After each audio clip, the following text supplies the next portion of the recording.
ఎందుకంటే ఇప్పుడు నాకు తెలుసు కదా పడంచెరు, ఇప్పుడు ఒక్కొక్క ఎకరానికి మా పడంచెరు ప్రాంతంలో ఇప్పుడు కొల్లూరు పోతే, అటు కొల్లూరు ఉస్మాన్పూర్ పోతే, అటు పోతే 20 కోట్లకి ఎకరం ఉంటుంది. అటు పోతే 20 కోట్ల దగ్గర ఎవడేళ్ళు పెట్టినా, సూది అంతా ఏళ్ళు పెట్టినా, మందం పెట్టినా గుప్పమంటది. ఇట్లా సహజమే కదా. 20 కోట్ల ఎకరం ఒక్క ఎకరా అదాగా గుంట ముట్టినా అది ఇట్లా పేలుతుంది ఆడ. అట్లా ఈ రోజులల్లా మీడియా ఏడా ఊకుంటుందా అది. కాబట్టి మరి హరీష్ రావు ఎక్స్ మినిస్టర్గా ఇక ఆయన మరి ఆయన చూద్దాం. మళ్ళీ నేనైతే ఆయన క్లీన్ చిట్ ఇచ్చేసాను. నేను మళ్ళీ ఒకసారి దీని మీద ఇది ఏమైనా మాట్లాడితే నేను తప్పకుండా వాళ్ళు ఏం చేసారో అప్పుడు మాట్లాడతా.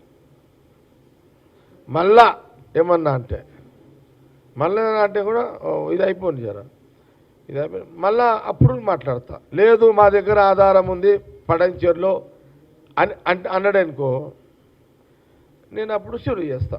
ఎవరి మీద పడంచెర్లో ఎవరు దందాలు చేసారు ఇదంతా కూడా చెప్తా నేను కూడా.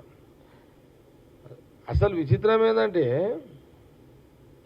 2014లో నేను ఓడిపోయిన తర్వాత రాష్ట్రం వచ్చినాక ఒక 3 సంవత్సరాలు జగ్గారెడ్డి 10 ఏళ్ళల్లో ఇక్కడ ఏమైనా భూములు ఏమైనా రిజిస్ట్రేషన్ చేసుకుండా ఏమైనా సంపాదించిండ అని జల్లెడబట్టిరు. ఎక్కడ జల్లెడబడితే ఏం అసలు చేస్తే కదా దొరికేది.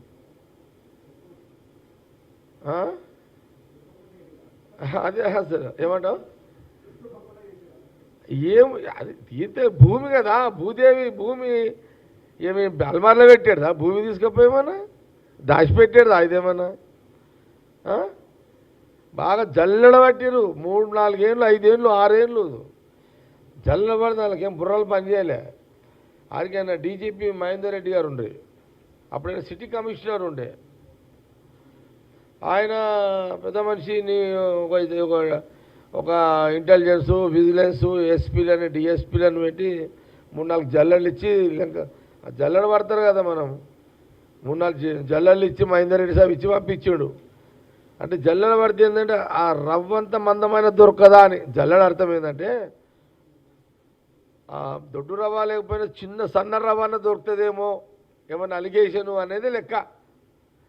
అట్లా ట్రై చేసారు, చేసి ఏం కనబడిపోతే మరి ఏం సార్ అంటే ఏదోటి చేయండి కేసీఆర్ చెప్తున్నాడు, అక్కడ ఏదోటి కాలబెట్టుండి, ఏం లేకపోతే ఇంకొంత తెచ్చి కాలబెట్టుండి అన్న కాడికి వచ్చింది. అంటే జస్ట్ ఎగ్జాంపుల్ చెప్తున్నా.